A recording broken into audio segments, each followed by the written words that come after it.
की वंदे वंदे वंदे। केंद्रीय मंत्री और हमीरपुर संसदीय सीट पर भारतीय जनता पार्टी के लोकप्रिय प्रत्याशी श्री अनुराग सिंह ठाकुर जी, विधानसभा उपचुनाव में बरसर विधानसभा क्षेत्र से प्रत्याशी श्री इंद्रदत्त लखनपाल जी, पूर्व मंत्री एवं माननीय विधायक श्री विक्रम सिंह ठाकुर जी, माननीय विधायक श्री त्रिलोक जामवाल जी, माननीय विधायक आशीष शर्मा जी, जिलाध्यक्ष हमीरपुर श्री देशराज शर्मा जी, पूर्व विधायक बलदेव शर्मा जी, पूर्व विधायक विजय अग्निहोत्री जी, पूर्व विधायक डॉक्टर अनिल धीमान जी, पूर्व विधायक श्रीमती उर्मिल ठाकुर जी, पूर्व विधायक श्रीमती कमलेश कुमारी जी, भारतीय जनता पार्टी के हमारे सभी पदाधिकारीगण और भारी संख्या में उपस्थित हमीरपुर और बरसर से जुड़े हुए मेरे सभी बहनों और भाइयों, माता चित्तपूर्णी, माता नैना देवी किस कृपा भूमि और सिद्ध योगी बाबा बालकनाथ जी की इस पावन धरा को कोटि कोटि नमन करते हुए मैं आप सबका हृदय से अभिनंदन करता हूं, स्वागत करता हूं। बहनों और भाइयों, ये देवभूमि है और वीर भूमि भी। हम लोग यहां चुनावी सभा में हैं और देवभूमि इसलिए पिछले 2.5 महीने से हम लोग उत्तर भारत में या देश के अलग अलग राज्यों में जा रहे हैं। भीषण गर्मी है। कल दिल्ली का टेम्परेचर 52 डिग्री था, गोरखपुर और उसके आसपास का 48 डिग्री था। लेकिन जब मैं हिमाचल में आज सुबह आया, कितना सुहावना मौसम था यहां का। यहां के मौसम से ही यहां की प्रकृति की जो कृपा है, परमात्मा की जो कृपा है, वह हर एक व्यक्ति को न केवल आरोग्यता प्रदान करता है बल्कि देवत्व का साक्षात आभास भी करा देता है। और आज आपकी उपस्थिति और आपका उत्साह इस बात को साबित कर रहा है।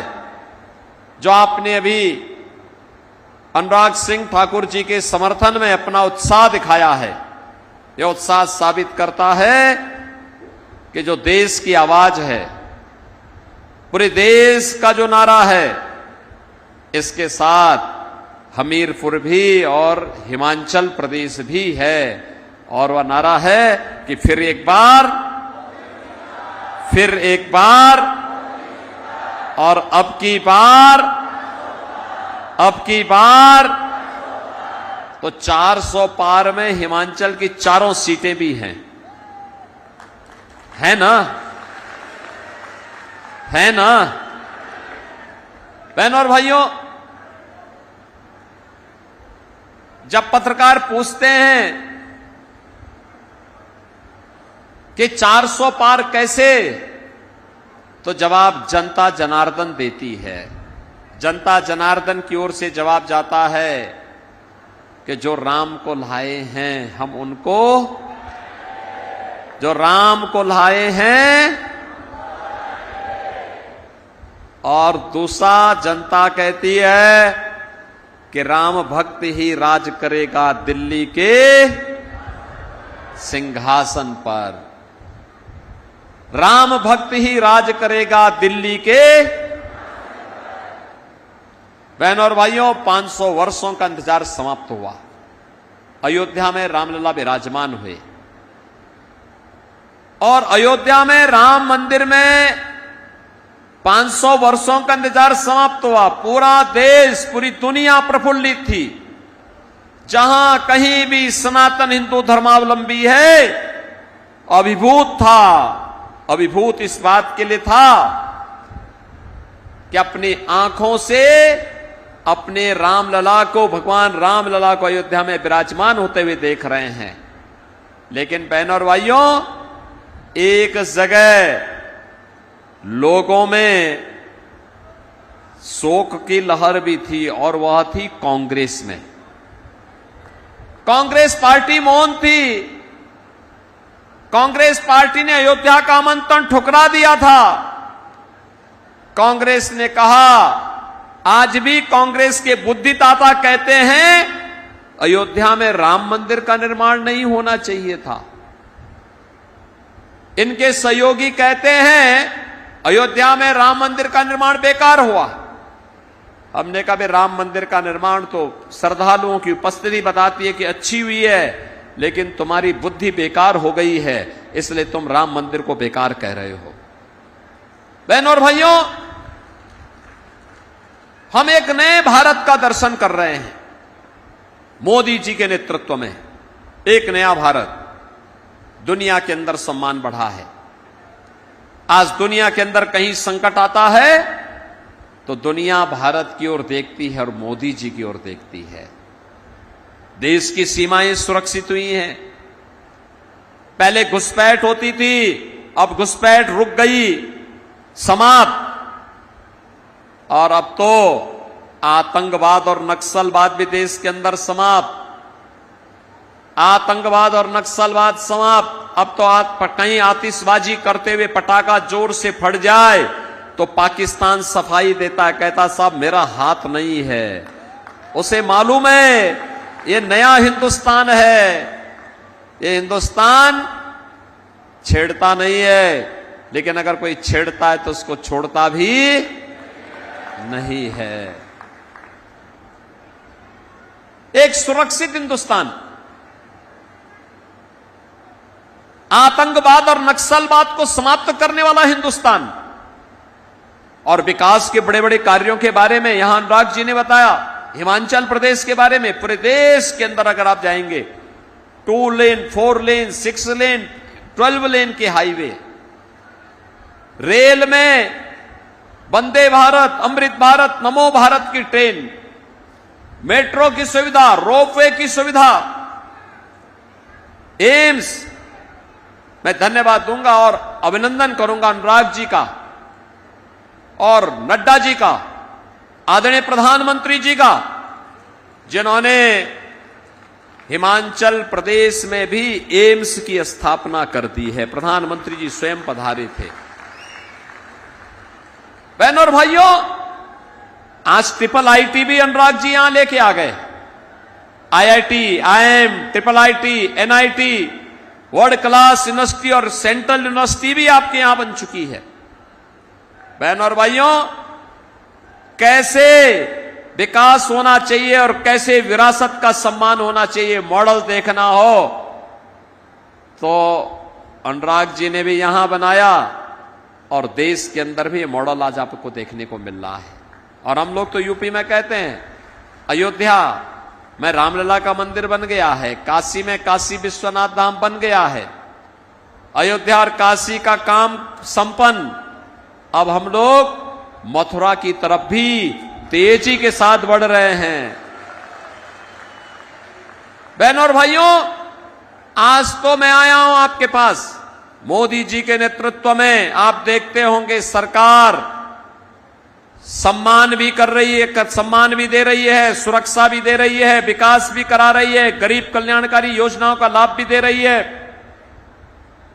विरासत भी है, विकास भी है। लेकिन इस चुनाव में कांग्रेस के नेतृत्व में इंडी गठबंधन भी है। ये भानुमति का पिटारा है।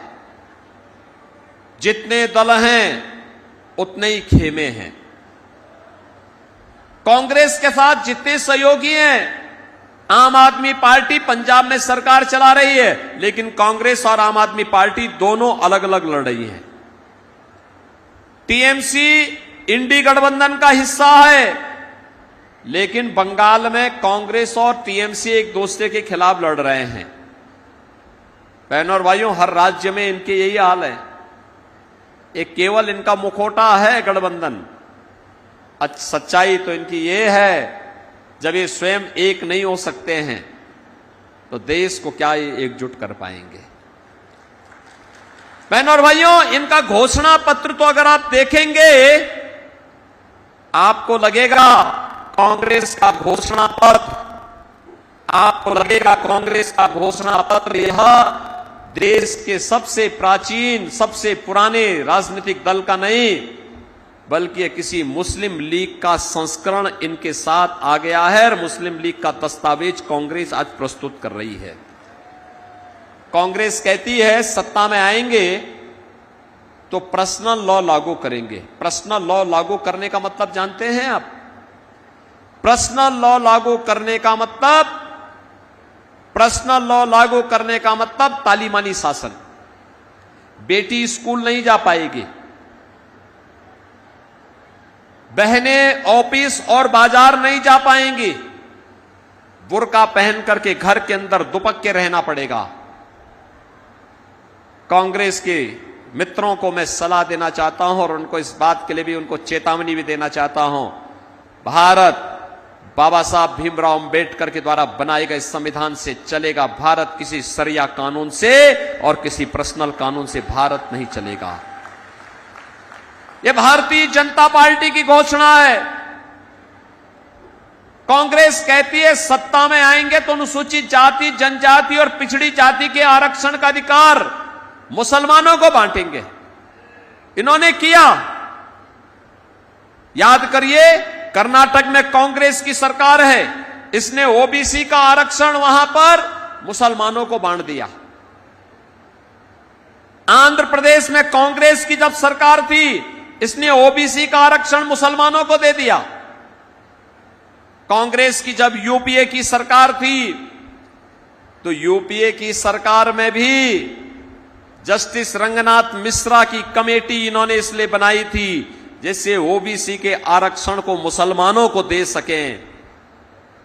जस्टिस सच्चर कमेटी इन्होंने इसलिए बनाई थी जिससे अनुसूचित जाति और जनजाति के आरक्षण को मुसलमानों को दिया जा सके। और तो भारतीय जनता पार्टी ने विरोध किया था। अनुराग सिंह ठाकुर जी उस समय सांसद थे। हम लोगों ने संसद में पुरजोर विरोध किया था कांग्रेस का। हम लोगों ने कहा था कि हम कांग्रेस की मंशा को सफल नहीं होने देंगे। और बहनों और भाइयों, आज अपनी घोषणा पत्र में फिर वे कहते हैं, फिर वे इसी बात को कहते हैं।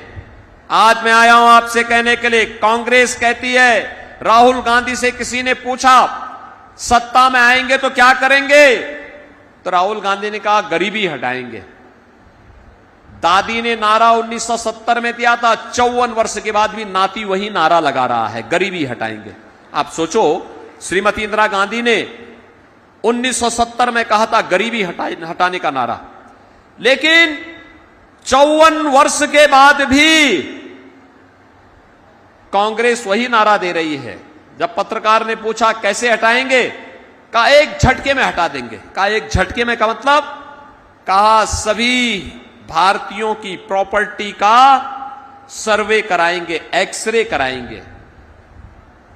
एक्सरे करा करके सर्वे होगा और फिर उनके बाप दादों ने, ग्रैंडफादर, फादर, मदर ने जो संपत्ति बनाई है, उस संपत्ति पर विरासत टैक्स लगाएंगे। विरासत टैक्स का मतलब आधी प्रॉपर्टी ये लोग आपसे ले लेंगे और आधी प्रॉपर्टी लेकर के पाकिस्तान, बांग्लादेश और अफगानिस्तान से आए हुए घुसपैठियों में उसको बांटने का काम करेंगे। क्या आप इसको स्वीकार करेंगे? क्या हमीरपुर इसको स्वीकार करेगा? क्या? अरे खून पसीना आपके पूर्वजों का, और डकैती डालने के लिए कांग्रेसी कहां से आ जाएंगे? क्या आप इनको डकैती डालने की छूट देंगे? क्या बहन और भाइयों, कांग्रेस का यह विरासत टैक्स औरंगजेब का जजिया कर है। और मैंने इसीलिए कहा ना, इनका घोषणा पत्र में मुस्लिम लीग आ गई है, क्योंकि औरंगजेब की आत्मा इनके अंदर घुस गई है। अब ये कह रहे हैं कि हम जजिया कर लगाएंगे, विरासत टैक्स के नाम पर जजिया कर लगाएंगे। औरंगजेब, बहनों और भाइयों, मुगल काल का सबसे क्रूर बादशाह माना जाता है। काशी में काशी विश्वनाथ मंदिर इसी दुष्ट ने तोड़ा था। मथुरा में भगवान कृष्ण की जन्मभूमि पर मंदिर इसी दुष्ट ने तोड़ा था। कोई मुसलमान भी अपने पुत्र का नाम औरंगजेब नहीं रखता है, क्योंकि औरंगजेब ने पहले अपने भाई की हत्या की, फिर अपने बाप को जेल के अंदर बंद कर दिया था। और उसका बाप शाहजहां के बारे में अगर पढ़ना है, पटना की खुदा वक्त लाइब्रेरी में जाकर के पढ़िए। शाहजहां कहता है कि दुष्ट कमबख्त औरंगजेब, तुझ जैसा पुत्र किसी को पैदा न हो। तूने जीते जी एक एक बूंद पानी के लिए मुझे तरसाया है। अरे तुझसे अच्छे तो ये हिंदू हैं जो जीते जी अपने बड़े बुजुर्गों का सम्मान करते हैं और मरने के बाद श्राद्ध और तर्पण करके अपने पितरों को जल देने का काम करते हैं।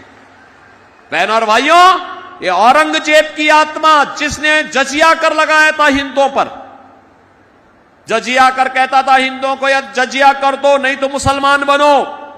आज ये औरंगजेब की आत्मा इस कांग्रेस के अंदर घुस गई है। क्या औरंगजेब को आप जिंदा होने देंगे? क्या? कतई नहीं जिंदा होने देना है औरंगजेब को। बहनों और भाइयों, औरंगजेब को कतई स्वतंत्र भारत में हम जिंदा नहीं होने देंगे। वह जहां मिट चला है वहीं उसको दफन रहने देंगे। बल्कि औरंगजेब के नाम पर अगर कोई औरंगजेब को अपना आदर्श बांध करके चलेगा तो सामने बुलडोजर उसी के लिए खड़े हैं, उसको उसी ढंग से दफन करने का काम करेंगे। बहनों और भाइयों, कांग्रेस कहती है कि सत्ता में आएंगे तो अल्पसंख्यकों की रुचि के अनुसार खान पान की स्वतंत्रता देंगे।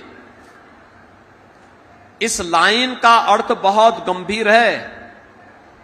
मेरी बात ध्यान से सुनना, बहुत गंभीर है। खान पान बहुत संख्यक और अल्पसंख्यक का एक हो सकता है। जो कुछ आप खाते होंगे, रोटी सब्जी दाल चावल, वही वो भी खाते होंगे। पकवान आप भी बनाते होंगे, वो भी बना सकते हैं, खा सकते हैं। एक जगह में आके बात ठहरती है। जब कोई मुसलमान कहता मैं गौ हत्या करूंगा, गौ मांस खाऊंगा, हिंदू अड़ जाता है, कहता नहीं, जन्म जन्म का नाता है, गाय हमारी, गाय हमारी। क्या आप कांग्रेस को गौ हत्या करने की छूट देंगे? क्या कांग्रेस को गौ हत्या करने की छूट देंगे? क्या? अरे मुझे बताओ, अयोध्या में राम मंदिर बनाने का सौभाग्य आपके साथ जुड़ा है। आज आप में से हर व्यक्ति, आपने अनुराग जी को पिछली बार 4 लाख वोट से जिताया था। ये जिताते दिखाता है हमीरपुर का एक एक व्यक्ति अनुराग जी को वोट दिया था। प्रत्येक व्यक्ति अनुराग जी के समर्थन में खड़ा हुआ था। इसका मतलब अनुराग जी को जाने वाला वोट अयोध्या में राम मंदिर के निर्माण में हमारी ताकत बना था, हमारी ताकत बना था। तो अयोध्या में राम मंदिर निर्माण का जो सौभाग्य आपके साथ जुड़ा है और जो पुण्य आपके साथ जुड़ा है, कांग्रेस को वोट देके जो गौ हत्या कराएंगे, ये गौ कसी कराएंगे, ये पाप हम अपने सिर के ऊपर कतई न लें, कतई न लें। अरे आप तो सौभाग्यशाली हैं, आप सौभाग्यशाली हैं। आप देखते होंगे दिल्ली के अंदर मोदी जी के कैबिनेट का एक स्मार्ट चेहरा जब भारत के विकास को ब्रीफिंग करने के लिए उतरता है, वह कोई और नहीं, आपका सांसद अनुराग ठाकुर होते हैं। विकास की एक एक योजना के बारे में देश को बताने का काम करते हैं।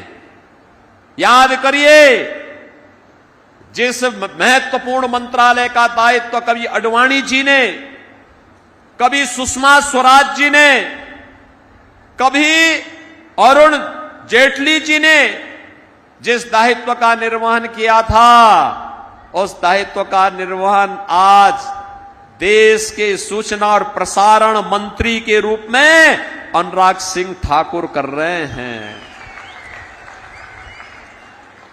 और साथ साथ युवा है तो युवा जैसा जोश और युवा जैसा खरोश भी होगा ही होगा। होगा ना? आप मुझे बताओ, एक कांग्रेसी जीवन भर ओलंपिक में, कॉमनवेल्थ में एक टीम भेजते रहे, लेकिन अनुराग जी मैं आपका अभिनंदन करूंगा, आप जब से युवा और खेल मंत्री बने हैं भारत सरकार के, आपने देश में युवाओं के अंदर जो जोश पैदा किया है। भारत की टीम ओलंपिक में अब तक की सर्वाधिक मेडल जीत करके आई है। पैरा ओलंपिक में सर्वाधिक मेडल जीत करके आई है और कॉमनवेल्थ में भी सर्वाधिक मेडल जीत करके आई है। बहन और भाइयों, अनुराग जी ने तो यहां हमीरपुर में तो जगह जगह स्टेडियम बना दिए, लेकिन पूरे देश के अंदर भी वो बना रहे हैं। हर जिले में इन्होंने खेल का एक सेंटर स्थापित कर दिया, खेलो इंडिया सेंटर स्थापित कर दिया है, हर जिले में कर दिया है। और जब उन्होंने जिले में किया तो उत्तर प्रदेश में मैं उसको ब्लॉक स्तर पर लेकर के चला गया। स्टेडियम, हर जगह स्टेडियम, मिनी स्टेडियम। युवा के बारे में सोचने वाला व्यक्ति युवा है तो युवा के बारे में सोचेगा, और उन्होंने किया। अभूतपूर्व कार्य हुआ जो कभी 70 वर्ष में नहीं हुआ, वह 5 वर्ष में अनुराग जी ने करके दिखा दिया है कि हिमाचल का बेटा केवल हिमाचल के लिए नहीं, भारत का बेटा बनकर के कार्य कर रहा है, हिमाचल का नाम रोशन कर रहा है। और बहनों और भाइयों, आज देश इसको देखता है, अनुभव करता है। अब भारत की टीम दुनिया के अंदर सर्वाधिक मेडल जीतने वाली टीमों में से एक है, चाहे वह ओलंपिक हो, चाहे वह पैरा ओलंपिक का हो, चाहे वह कॉमनवेल्थ का हो, चाहे वह एशियाड का हो। और अनुराग जी के नेतृत्व में तो भारत ने तय कर लिया है 2036 में ओलंपिक भी हम भारत के अंदर कराने की तैयारी करा रहे हैं। आप सोचो, जिसके बारे में कभी कोई सोचता नहीं था, आज भारत उसको कर रहा है। बहनों और भाइयों, एक तरफ इस प्रकार का सांसद विकास भी करा रहा है, युवाओं के साथ खेलता भी है और उनको खेल के लिए प्रोत्साहित करके आगे बढ़ाने का काम कर रहा है। जब हमारा युवा खेलेगा तो वह खिलेगा, और जब खिलेगा तो भारत को दुनिया की एक महाशक्ति बनाने में अपना योगदान देगा। खेलेगा तो नशे से दूर रहेगा, खेलेगा तो नशे से दूर रहेगा, और नशे से दूर रहेगा तो परिवार को भी बनाएगा, हिमाचल को भी बनाएगा, और भारत को बनाने में भी अपना योगदान देगा। ऐसा ही तो सांसद होना चाहिए, ऐसा ही तो सांसद होना चाहिए। और मैं तो अभी आया था हिमाचल, अभी देखा मैंने पहाड़ में जगह जगह आग लगी है। ये आग केवल जंगल की आग नहीं है, हिमाचल के विकास को कांग्रेस के द्वारा लगाई गई आग है। ये कांग्रेस देश के हितों के साथ खिलवाड़ कर रही है। बहनों और भाइयों, ये देश के हितों के साथ खिलवाड़ कर रही है, ये राम का विरोध करती है, भारत के हितों का विरोध करती है, आतंकवादियों और माफियाओं के साथ सांठगांठ रखती है। निर्दोष लोगों के प्रति इनकी संवेदना नहीं,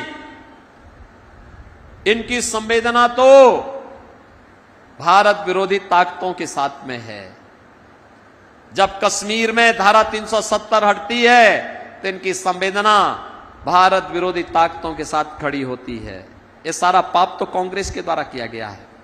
संविधान के बारे में तमाम प्रकार की गलतफहमी, अफवाह लोग फैला रहे हैं, लेकिन सच्चाई क्या है? संविधान का गला घोंटने का काम 1952 हो या 1975, या कांग्रेस ने ही किया है। और इसीलिए मैं आज आपके पास आया हूं कहने के लिए कि आप अनुराग जी को जिताएंगे, कोई संदेह नहीं। हमीरपुर सीट हम जीतेंगे, कोई संदेह नहीं, कोई संदेह नहीं, कोई संदेह नहीं रहा भाई बहनों भाइयों। लेकिन जीत रिकॉर्ड मात्रा में वोटों के साथ होनी चाहिए, इसके लिए मैं आया हूं आपके पास। रामलला के यहां से मैं इसीलिए आपके पास आया हूं।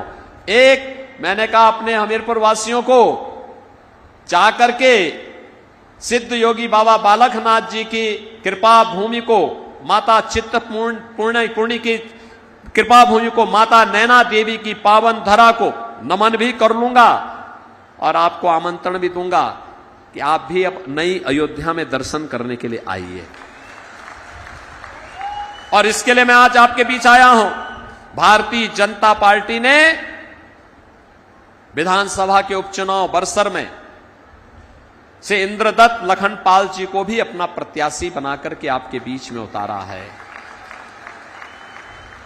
बहनों और भाइयों, एक कांग्रेस जो विकास की बैरियर बनी हुई है, एक कांग्रेस जो भू mafia, land mafia, sand mafia, one mafia, पशु माफिया, इन सब का सहभागी बनकर के हिमाचल के देवत्व के भाव को धूमिल करना चाहती है, वीर भूमि के वीरत्व को कमजोर करना चाहती है। अब उस कांग्रेस से पिंड छुड़ाने की आवश्यकता है। फिर यहां पर भी बीजेपी की सरकार बने, इसके लिए इंद्रदत्त लखनपाल जी का यहां से विधायक बनना भी आवश्यक है। और मैं यही अपील करने के लिए आज आपके पास आया हूं। आप सौभाग्यशाली हैं कि अनुराग सिंह ठाकुर जैसा सांसद आपके पास है। एक वोट कैसे किसी क्षेत्र की तकदीर को बदल देता है, कैसे एम्स भी, ट्रिपल आईटी भी, सेंट्रल यूनिवर्सिटी भी अपने पूज्य पिता की तर्ज पर उन्होंने विकास का एक मॉडल हिमाचल को बनाया है। याद करिए, जब सरदेव प्रेम सिंह कुमार धूमल जी जब हिमाचल के चीफ मिनिस्टर थे, तब कोई सोचता नहीं था इस पहाड़ी राज्य में कि पानी पहुंचेगा हर घर हर गांव तक।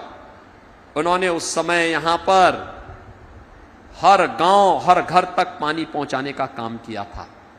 मैं पिछली बार देख रहा था, बरसात के समय एक प्राकृतिक आपदा के कारण हिमाचल में काफी नुकसान हुआ। कारण था यहां पर कांग्रेस नेतृत्व ने खूब दोहन किया। प्रेम कुमार धूमल जी ने इसी हिमाचल में नदियों को चैनलाइज करने का काम किया था। उस समय नदियों को चैनलाइज करने का काम किया था।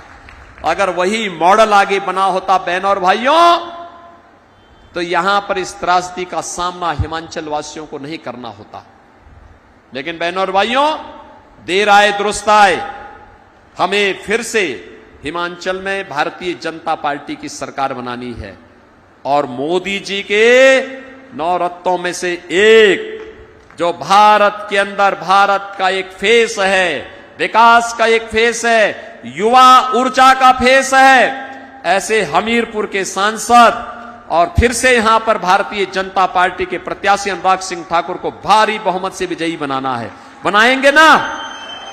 आज चुनाव प्रचार बंद होने जा रहा है, कल एक दिन का समय मिलेगा, परसों मतदान करना है।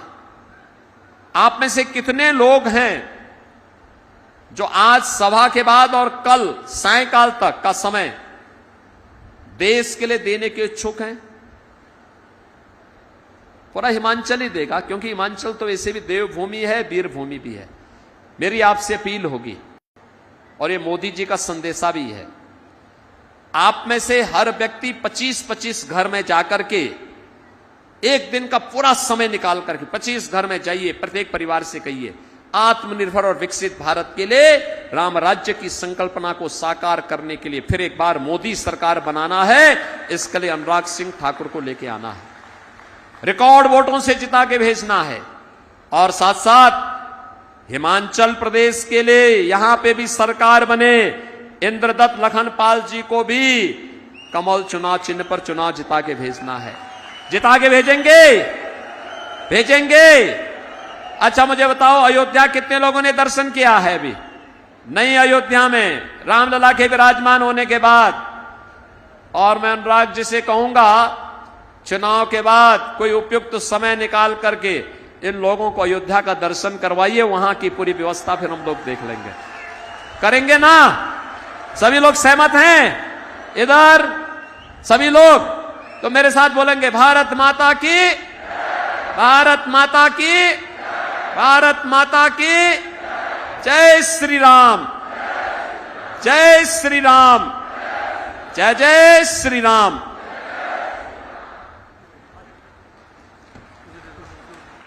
धन्यवाद सर। ये थे आज के मुख्य अतिथि परम श्रद्धेय उत्तर प्रदेश के फायर ब्रांड हमारे मुख्यमंत्री योगी आदित्यनाथ जी के आशीर्वचन हम सब कार्यकर्ताओं को हम धन्यवादी हैं आदरणीय योगी आदित्यनाथ जी के। आप इस चुनावी वेला पर देवभूमि हिमाचल वीरभूमि हमीरपुर बाबा बालकनाथ जी की तपोस्थली बड़सर में पधारे। आपका बहुत बहुत धन्यवाद। जय हिंद, जय श्री राम।